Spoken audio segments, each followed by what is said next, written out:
Good afternoon, everybody. Thanks for clicking on the Wednesday afternoon weather webcast for March 26th, 2014. I'm meteorologist Nate Harrington.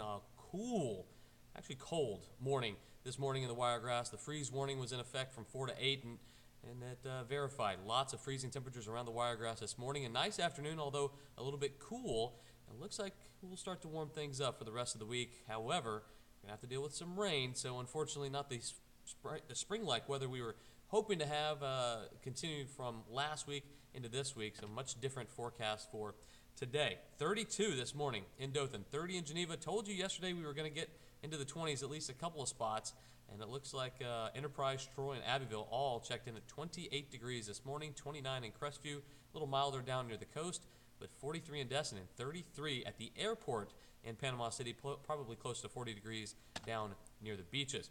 All clear, though, for today. Just a few clouds around late last night, but those quickly moved out, and it was a clear sky, calm wind. The wind went down, and that's a perfect recipe for very cold temperatures. We do have, though, some low clouds starting to filter on into the Wiregrass, and we'll talk about why that is in just 1 second. Temperatures in the 50s and a 60-degree number showing up in Andalusia. They're at 60 on the dot, 55 in Donaldsonville, also 57 in Geneva, Enterprise, 56s in Troy, Ozark, and Dothan, and in Abbeville, and it's 59 in Destin, 58 in Panama City. Around the lower 48, Big Ridge in the Midwest portion of the country, it is 10 degrees warmer in Denver than it is in Dothan. Also 10 degrees warmer in Lincoln, Nebraska than it is in Dothan. Let that sink in.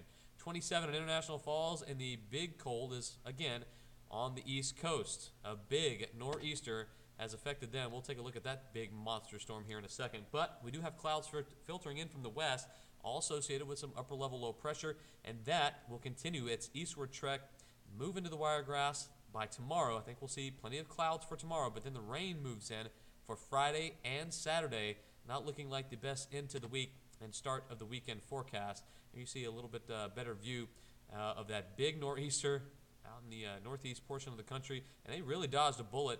That storm tracked off the coast just a little bit farther than anticipated, so they avoided some of the big snow. We'll tell you what they did get here in a second. But another western storm moving into the Pacific Northwest, that's causing rain for basically the entire coastal area of California, Oregon, and Washington State, and some snowfall in the upper elevations in the Rockies. But here's a closer look at that big storm, that big nor'easter. This thing blew up in a hurry.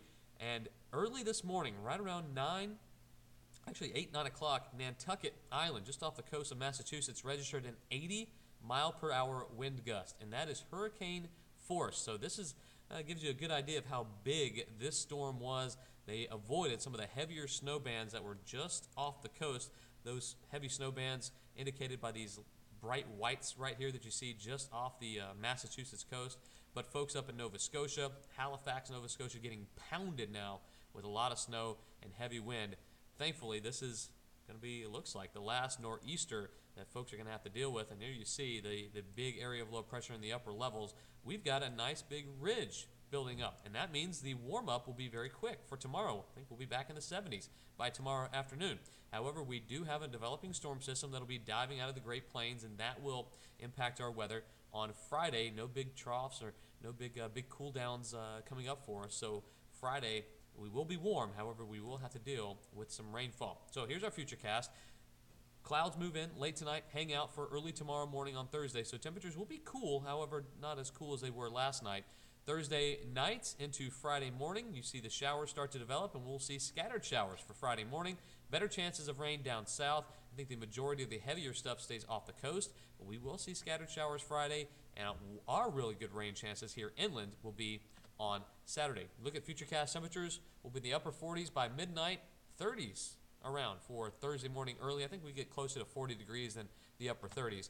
Then by tomorrow afternoon, a little bit warmer than it was today. We'll be in the upper 60s and I think low 70s around the Wiregrass for tomorrow afternoon temperatures. So the warm-up gets going pretty quickly. That big cool down that we had last night, only a one-time deal. So if you have any questions, comments, concerns, criticisms, or suggestions for the afternoon weather webcast, again, this is a more in-depth look at the weather patterns across the southeast and the U.S., kind of why the weather is happening, not just the nuts and bolts, high and low temperatures type thing. So that's what we save the TV stuff for. So if you have any questions or want to ask me anything about the weather patterns or what we can expect for the next few days here in the Wiregrass, go ahead and do that. Leave a comment in the comment section below. Obviously, that's where the comments go. This will be on YouTube. It'll also be on Facebook, Twitter, and Google Plus here in the next few minutes. Hopefully, we get some nicer weather after this little rainy stretch. It looks like Sunday and Monday of next week are looking pretty good.